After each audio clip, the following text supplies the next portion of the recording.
Shabbat Shalom. Shabbat Shalom. Joseph, what a powerful life. What a life he has. This life that's driven by circumstances and the hand of fate guiding him in such a strong way.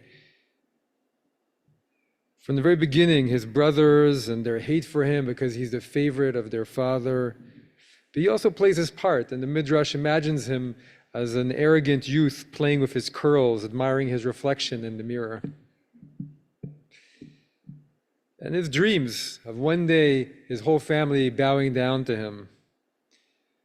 And all the different parts, how every event leads to the next one, causes the next step of his life, being thrown into the pit by his brothers, going down to Egypt, the house of Potiphar, into jail. Finally, unbelievable, next week, he becomes second in command of all of Egypt, and the one who brings down the Jewish people to Egypt. And maybe than any other life in the whole Torah, his life is the Torah's expression to help us understand an element of what life is like in the world for all of us, the forces that guide our days, our years, and what happens throughout our lives. And so the commentators note all those little moments where Joseph's life is pushed along, not by him, by that hand of fate. After his dreams that his brothers hate him, his father, wishing to make peace between the brothers, says, "Go see to the fate, to the peace of your brothers." And that encounter is what leads him eventually to the pit and down to Egypt. And so he meets a stranger because he can't find his brother. And he asked the stranger, "Where are my brothers?" And the stranger points right in exactly where they are. And the rabbis say that stranger was none other than the angel, the Gabriel, making sure that he was going to his fate. And every hand, at every turn, there's a sense of divine providence. It's invisible.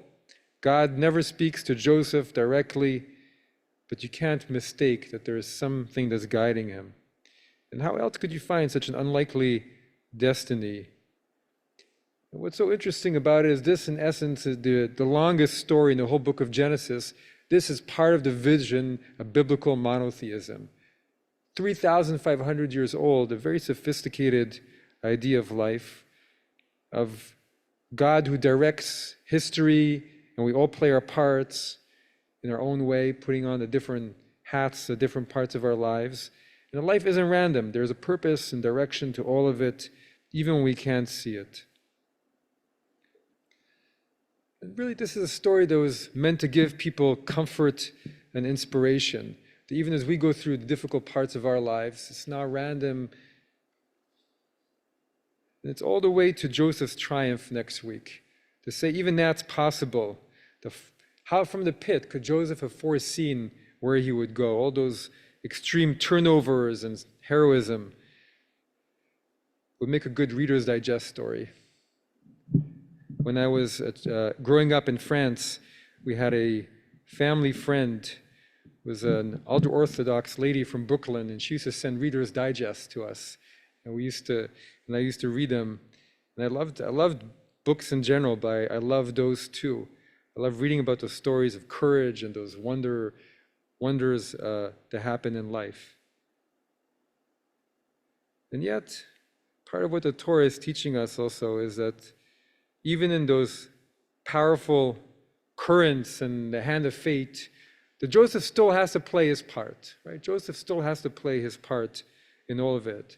And when his father sends him to see to a peace of his brothers, he could have said, "I'm not sure that's a good idea, Father. I'm not sure how that's going to turn out."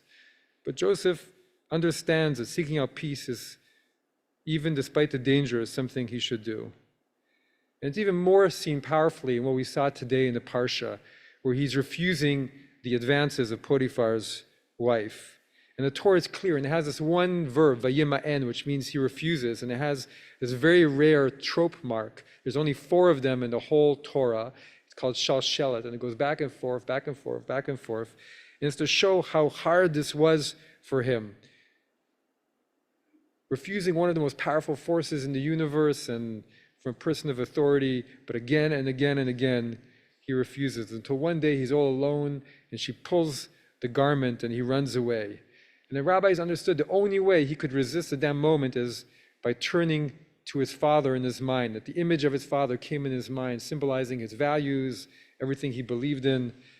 And at that moment, he was able to run away, even if it led him to jail afterwards.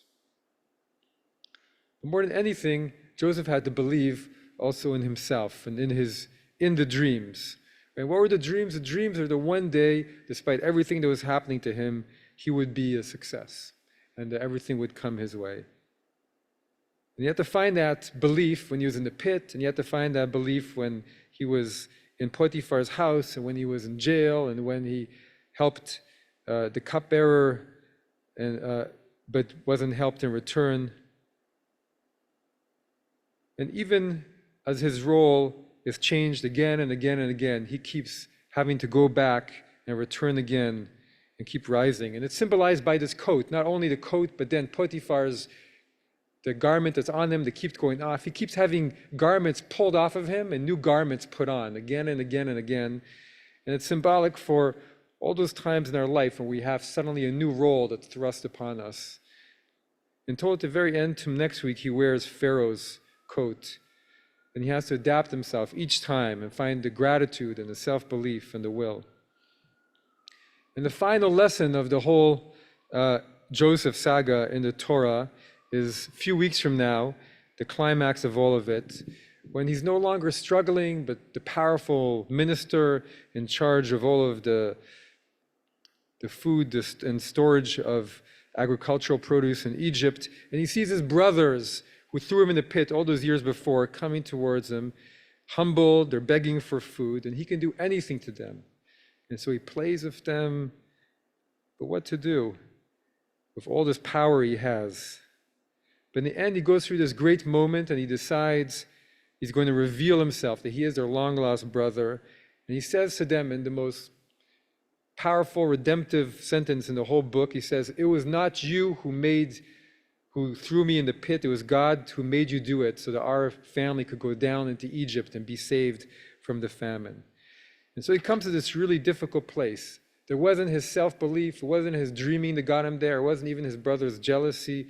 All along, it was the universe in control. That's the most difficult place to hold, but that's where the book of Genesis leaves us, with this idea of trying to hold on as best as we each can to that very lofty ideal.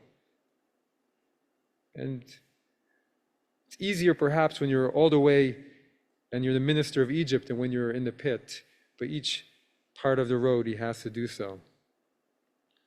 So my grandfather, Earl, he was a very successful entrepreneur in Canada. And as a teenager, he left high school early, and his job was to help my great-grandfather, who owned a jewelry business and was a chazan, on the weekends collect from the loans for the jewelry.